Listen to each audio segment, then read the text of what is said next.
அன்புள்ள golden wings குடும்ப உறுப்பினர்களே, உங்கள் அனைவருக்கும் என் அன்பான வணக்கம். வணக்கம் கூறுவது முருகவேல் திருமலைசாமி செங்குட்டுவன். இன்னைக்கு பார்க்கக்கூடிய அருமையான பகுதி இஞ்சி.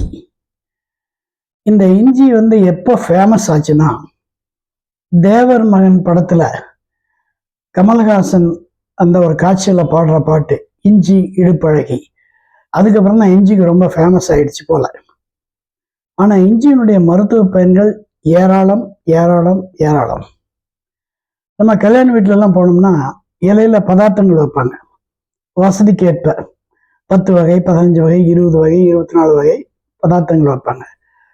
கார்னர்ல கருப்பா இஞ்சி பச்சடின்னு ஒண்ணு வைப்பாங்க. நம்ம அதை எப்படி சாப்பிடுவோம்னா, முதல்ல இஞ்சி பச்சடி தூக்கி நாக்கில் வச்சுக்குவோம், அப்புறம் எல்லாம் சாப்பிட்றோம். அதுக்கப்புறம் இஞ்சி பச்சடியை கண்டுக்க மாட்டோம். அது என்ன ப்ரொசீஜர்னா, இந்த இஞ்சி ஜீரண கோளாறுகளை சரி பண்ணக்கூடிய ஒரு தாவரம். இஞ்சி ஒரு கிழங்கு. இதை எப்போ சாப்பிடணும்னா, கல்யாண வீட்டில் எல்லா உணவையும் சாப்பிட்டுட்டு கடைசியில் அதை சாப்பிட்டோம்னா அஜீரணம் ஏற்படாமல் ஜீரணத்துக்கு உதவும். ஜீரண சுரப்பிகளை தூண்டி விடும். பசி இல்லை பசி இல்லை பசி இல்லைன்னு சொல்லி நிறைய பேர் எண்டோஸ்கோப்பி பண்ணுவாங்க.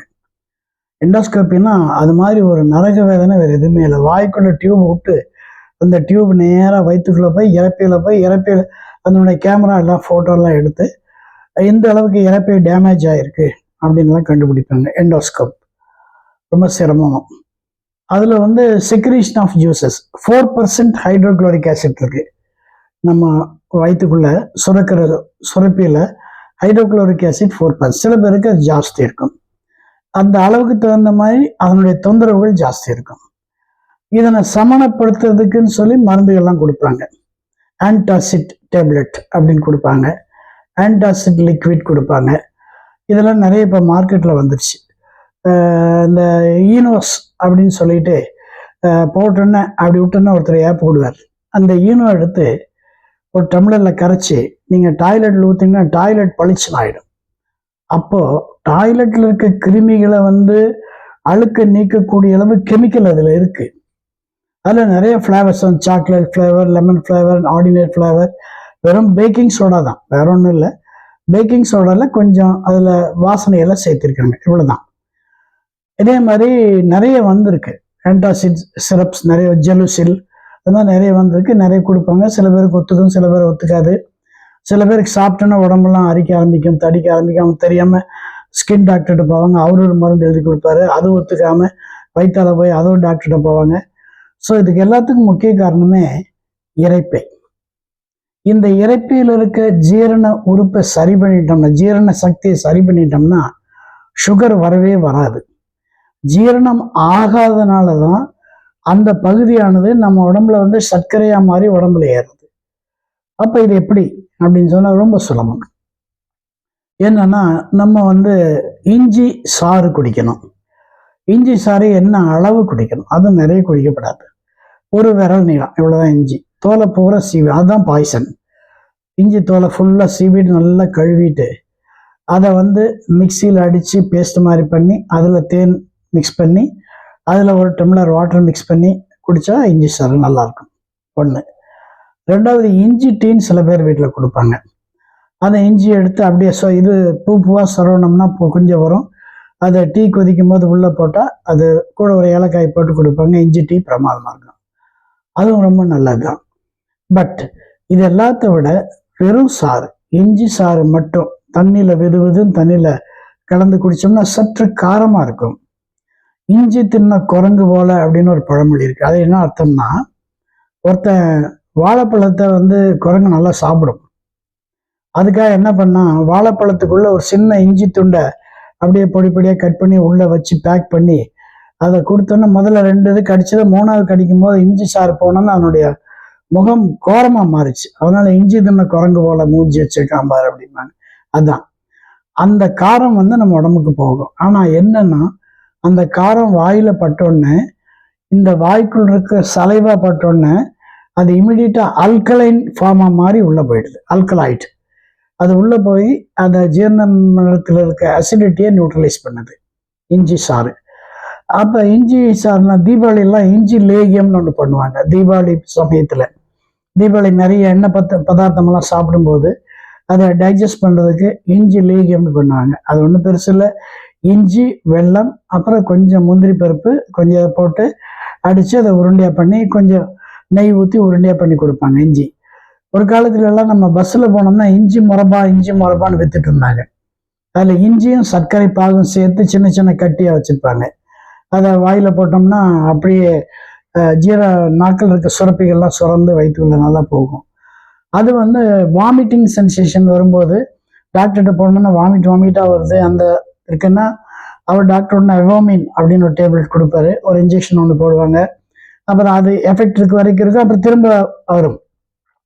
ஆனால் அதே சமயத்தில் அந்த இஞ்சி மிட்டாய், இஞ்சி முரபாய், அதில் இஞ்சியை கட் பண்ணி தேனில் நினச்சி வாயில் அடக்கிட்டோம்னா அந்த வாமிட்டிங் சென்சேஷன் சுத்தமாக சரியாயிடும்.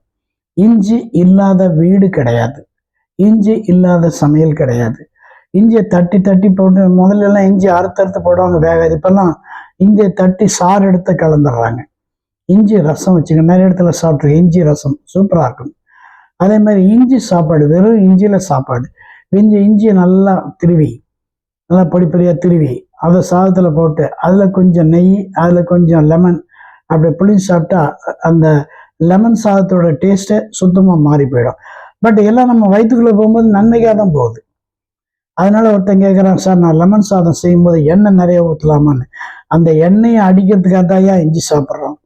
மறுபடியும் அந்த இஞ்சிக்காக, அந்த எண்ணெய்க்காக இஞ்சி சாப்பிடும்போது நீ எண்ணெய் நிறைய ஊற்றுனீங்கன்னா எப்படி? அப்படி இல்லை, சும்மா பேருக்கு கொஞ்சம் மணத்துக்காக நல்லெண்ணெய் ஊற்றுவாங்க. ஒரு ஸ்பூன், அரை ஸ்பூன் ஊற்றி சாதத்தில் கலந்து இந்த இஞ்சி பொடியை போட்டு கொஞ்சம் பச்சை மிளகாய், கொஞ்சம் லெமன் போட்டு சாப்பிடுவாங்க. இது உங்கள் டயட்டாக கொண்டு போவாங்க. இந்த இஞ்சி சாரை மோரில் கலந்து குடிக்கிறது ரொம்ப ரொம்ப ரொம்ப பெஸ்ட்டு. மோர் ஒரு புரோட்டீன் ஃபைபர் கலந்த கலவை மோர். இது தயிரை நம்ம மோர் பண்ணும்போது மோரை பெருக்குன்னு சொல்லுவாங்க. மோரை பெருக்கு, நீரை சுருக்கு. நீரை சுருக்குன்னா நீரை சுண்ட வச்சு அதில் இருக்கிற பாக்டீரியாலாம் போய் சுத்தமான நீரை குடிக்கிறது தான் நீரை சுண்ட வைக்கிறது. மோரை பெருக்கிறதுனா தண்ணி நிறைய ஊற்றி அதில் கொஞ்சம் வெங்காயம், அதில் கொஞ்சம் பச்சை மிளகாய், அதில் கொஞ்சம் இஞ்சி, அப்புறம் கொஞ்சம் எல்லாம் உப்புலாம் போட்டு அதை சாப்பிட்டோம்னா உடலுக்கு குளிர்ச்சி, ஜீரணத்துக்கு ஜீரணம். ஹெல்த் கண்டிஷனை பொறுத்த வரைக்கும் நம்முடைய எடை குறைப்புக்கு இந்த இஞ்சி மிகப்பெரிய வேலை செய்யுது. எப்படின்னா, நம்ம சாப்பிட்ற சாப்பாடு கொழுப்பாக மாறாமல் இந்த இஞ்சி தடுக்குது. கொழுப்பாக மாறினதானே வெயிட்டு, கொழுப்பு இல்லையே, கொழுப்பை கரைச்சிடுது. கொழுப்பை கரைச்சோம்னா ஆட்டோமேட்டிக்காக வெயிட் கம்மியாயிருது. அப்போ வெயிட் கம்மியாகிறவங்க கண்டிப்பாக சாப்பிட வேண்டிய ஒரு சமாச்சாரம் இஞ்சி. நன்றி, வணக்கம். மீண்டும் ஒரு முறை நாளைக்கு சந்திப்போம். அதுக்கு முன்னால் 2-3 நாட்கள் முன்னால் வந்த ஒரு நண்பர், சர்க்கரை நண்பருடைய அப்டேட் கொடுத்துருந்தாரு. அதில் ஒரே வார்த்தை எனக்கு கொடுத்த வார்த்தை அருமை அப்படின்னு சொல்லியிருந்தார். அருமை, அது என்ன அருமைன்னு அவர் நேரில் வந்ததுன்னு தெரியும். கொடுத்த உணவு அருமையா, அல்ல சாப்பிட்ட உணவினுடைய எஃபெக்ட் அருமையா, அல்லது அந்த உணவு செய்து கொடுத்த மனைவி செஞ்சதுனால அது அருமையா, அதெல்லாம் எனக்கு தெரியல.